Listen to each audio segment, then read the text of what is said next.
Alright guys, so let's recap what we talked about today. We talked about those healthy movements of the shoulder blades and how we can implement them into two standards of movement.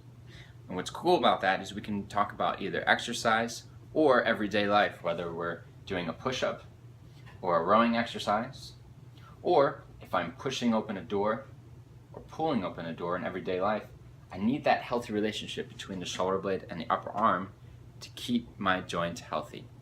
So let's talk about those two standards. The first one was horizontal reaching and pulling. And we define that by the upper arm being perpendicular to the spine. A couple examples of that would be, like I said, the push-up, or maybe a rowing motion, or pushing open or pulling open a door in everyday life. And the two healthy movements that we talked about with this one was protraction of the shoulder blades at the end range and retraction of the shoulder blades. And simultaneously, as I'm reaching and pulling, my shoulder blades should be doing those movements. The second standard that we talked about was vertical reaching and pulling.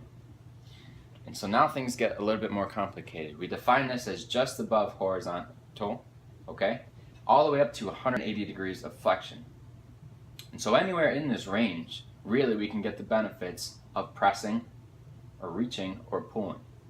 But if we don't have the mobility to go all the way overhead without weights, we definitely shouldn't be up here with weights or any kind of resistance.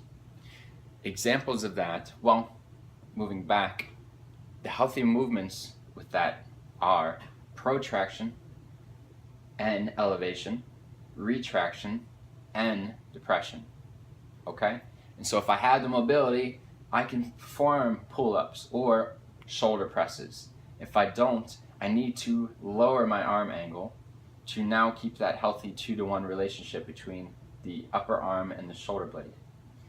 And so I'll post a video next week on different variations of vertical pressing and pulling, other than pull-ups and overhead presses. Alright, now the next question becomes, how do I know with all these different exercises how much protraction, retraction, elevation, depression do I need of my shoulder blades? Or do I even have the range of motion I need? The truth is, it depends on every person. It depends on the curvature of your spine. It depends on the mobility of your shoulder blades. It depends on the mobility of your upper arm. There's a lot of factors that vary into this. Me, myself, I have a flat thoracic spine. I don't have much curve up here. So I benefit a little bit more of protraction so my shoulder blades can move around my rib cage, and less retraction. You might be the opposite, where you have a more rounded spine. There's endless variabilities there, and it's my job as a certified posture specialist and a corrective exercise specialist to figure out what's right for you. Alright, so if this video helps you out, or if you have more questions, please request more info. Thanks, and have a good day.